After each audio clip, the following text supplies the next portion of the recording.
اقرأ باسم ربك الذي خلق.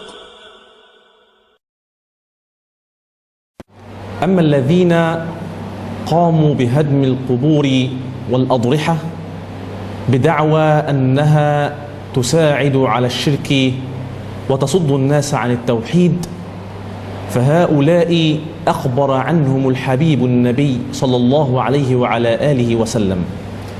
هؤلاء قال عنهم المصطفى صلى الله عليه وسلم: يخرج في آخر الزمان قوم أحداث الأسنان سفهاء الأحلام يقرؤون القرآن لا يجاوز تراقيهم، يمرقون من الدين كما تمرق السهم من الرمية، فأينما وجدتموهم فقاتلوهم، فمن قتلهم فله الأجر يوم القيامة. هذا حديث صحيح عن رسول الله صلى الله عليه وعلى آله وسلم. إذن هؤلاء يتكلمون باسم الدين، يقرؤون القرآن ولا يطبقونه، وإنما يطوعون الدين لأهوائهم الشخصية أو لعقائدهم الفاسدة. هؤلاء أيضا هم الخوارج. هؤلاء هم الخوارج لأنهم خرجوا عن الأمة، لأنهم أرادوا أن يحكموا رأي إنسان واحد من شيوخهم أو من يدعي أنه على علم منهم.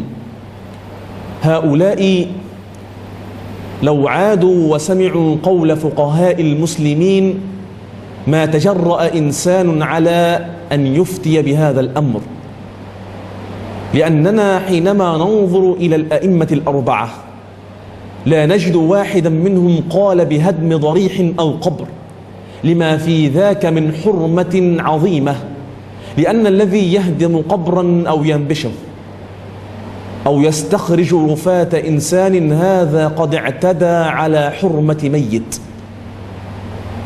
وهذا الإنسان الذي يفتي بذاك الأمر أقول له: من أين أتيت بذاك من الكتاب والسنة؟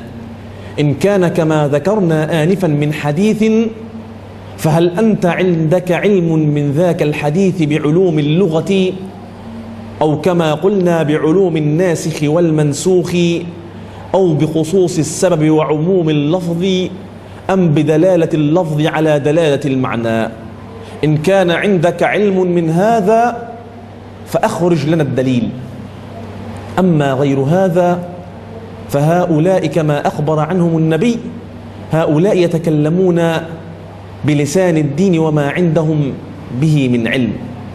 ولذاك أقول لهم: رسولنا صلى الله عليه وسلم أين يدفن؟ إنه مدفون في المسجد النبوي بالمدينة المشرفة، التي يخرج الناس إليها ليصلوا ويستقبلوا النبي صلى الله عليه وسلم، وبجواره قبر سيدنا أبا بكر وعمر. فأين أنتم؟ إذن إن كان من منطوقكم ومن منطلق تفكيركم ورأيكم، إذن الواجب على الأمة أن تهدم ذاك القبر وأن تنبش قبر النبي، لا حاشا لله. إذن بهذا المنطق كل من صلى في المسجد النبوي فصلاته باطلة. إذن كيف توفق بين ذاك الأمر وحديث النبي صلى الله عليه وسلم: لا تشد الرحال إلا إلى 3 مساجد، المسجد الحرام والمسجد الأقصى ومسجدي هذا. إذن أنت فهمك مغلوط، لأنك اعتمدت على رأي عليل وهوى ذميم. انظر إلى الإمام أبي حنيفة الذي يعلم الأمة ويعلم كل من يتجرأ أو تجرئه نفسه على أن يتعدى على أمر من أمور المسلمين بأن يجرم أو يحرم الصلاة في مكان فيه ضريح أو مسجد.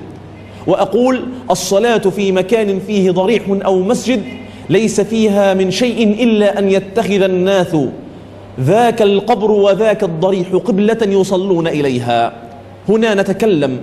أما غير هذا فليس له دليل. نعود إلى الإمام أبي حنيفة يقول: لا يحل لأحد أن يأخذ بقولنا ما لم يعلم من أين أتينا به. لا يحل لأحد أن يأخذ من أمرنا إلا أن يعلم من أين أتينا به. أما الإمام الشاطبي فيحدث عما يحدث الآن، وهذا علم من علمائنا. يقول الإمام الشاطبي: وقد زل بسبب الإعراض عن الدليل والاعتماد على الرجال أقوام خرجوا بسبب ذلك عن جادة الصحابة والتابعين، وتابعوا أهواءهم بغير علم فضلوا عن سواء السبيل.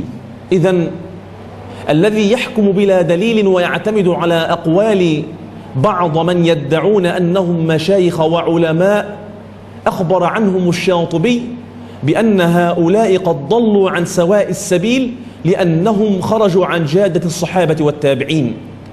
ويقول الشاطبي أيضا في كتابه الاعتصام: إن تحكيم الرجال من غير التفات إلى كونهم وسائلا للحكم الشرعي، انظر، إن تحكيم الرجال من غير التفات إلى كونهم وسائل للحكم الشرعي المطلوب شرعا ضلال. يعني حينما تحتكم أنت إلى رجال الذين من المفترض فيهم أن يكونوا وسائل لاستنباط الحكم الشرعي فذاك ضلال. ثم يكمل بعد ذاك الشاطبي: وإن الحجة القاطعة والحاكم الأعلى في الشرع، إن الحجة القاطعة والحاكم الأعلى هو الشرع لا غيره. يبقى الدليل عندنا هنا هو الأساس، والشرع هو الأساس، لا أقوال هذا أو ذاك. لأننا نسمع كثيرا يقول: قال الشيخ فلان وقال الشيخ فلان. أقول: من أين أتى بذاك الدليل؟ إذن الذين قاموا بهدم مقام سيدي عبد السلام الأسمر وسيدي أحمد زروق واتخذوا في ذاك بعض أقوال مشايخهم، أقول لهم: اسألوا مشايخكم من أين أتيتم بالدليل. هذا هو قول الشاطبي وقول سيدنا الإمام أبو حنيفة. ويقول الإمام البخاري، انظر، يقول الإمام البخاري عن ابن عمر أن سيدنا ابن عمر كان يرى في هؤلاء أنهم هم الخوارج. من هم؟ الذين كانوا يأخذون آيات نزلت في الكفار وأثبتوها على المؤمنين، لأن بعضا من هؤلاء يأخذون بعض الآيات يأخذون بظاهر النص ويسقطونها على واقع المسلمين والمؤمنين. هؤلاء تكلم عنهم ابن عمر. وها هو الإمام ابن حجر في فتح الباري يقول في بعض أقواله عن الذين اتخذوا بعض أهوائهم بغير علم، يقول: عظم البلاء بهم وتوسعوا في معتقدهم الفاسد، فكفروا من لم يأمر بمعروف وينهى عن منكر إن كان قادرا، وإن لم يكن قادرا جعلوه في حكم مرتكب الكبيرة، وعندهم مرتكب الكبيرة كافر، وتركوا أموال أهل الذمة ولم يغالبوهم. ثم بعد ذاك افتكوا في من ينسب إلى الإسلام بالقتل والسبي والسلب. إذن هؤلاء دائما يقاتلون أهل الإسلام. هؤلاء قال عنهم ابن حجر: عظم البلاء بهم وتوسعوا في معتقدهم الفاسد. إذن لا يجوز بأي حال من الأحوال أن نسير وراء أهواء قوم بلا دليل. إذن أعود لأذكر أن الصلاة في الأضرحة أو في المساجد التي بها أضرحة أو قبور ليس فيها أي مخالفة شرعية، إلا أن يتخذ الناس القبور أو تلك القبور هي قبلة لهم ويصلون بداخل مكان القبر. أما في المساجد التي تتواجد في معظم بلاد المسلمين القبر له مكان ومقصورة، أي أنه محدد بمكان لا يجوز للإنسان أن يصلي بداخله، ولكن يصلون في مسجد مقام بجانبه، أو أن ذاك القبر داخل المسجد، وكما قلنا أن رسول الله صلى الله عليه وسلم يقول: لعن الله اليهود والنصارى اتخذوا قبور أنبيائهم مساجد. اتخذوا القبور، لم يقل صلوا حول القبور، والفرق والبون شاسع بين هذا وذاك. إذن علماء الأزهر وعلماء أهل السنة أجمعوا على أن ما يحدث الآن من هدم للقبور والأضرحة لعباد الله الصالحين ومن العلماء هذا أمر مخالف، وهذا أمر حرام شرعا. هذا أمر حرام شرعا، لأن هذا الإنسان هدم مكانا يذكر فيه اسم الله. هذا إنسان محارب لله، هذا إنسان تنطبق عليه قانون الله سبحانه وتعالى: إنما جزاء الذين يحاربون الله ورسوله ويسعون في الأرض فسادا أن يقتلوا أو يصلبوا أو تقطع أيديهم وأرجلهم من خلاف أو ينفوا من الأرض، ذلك لهم خزي في الدنيا ولهم في الآخرة عذاب عظيم. إذن هؤلاء جزاؤهم جزاء الحرابة، لأنهم يفرقون الأمة ويفتون بغير علم فضلوا وأضلوا. هؤلاء أسأل الله العلي العظيم أن يجعل كيدهم في نحورهم، وأن يرزقهم الهداية، وأن يرزقهم حسن العلم والتعلم. هؤلاء لا بد لهم أن يجلسوا الأول مع علماء ربانيين ليناقشوهم ويعلموا أين الحلال وأين الحرام وأن يتعلموا.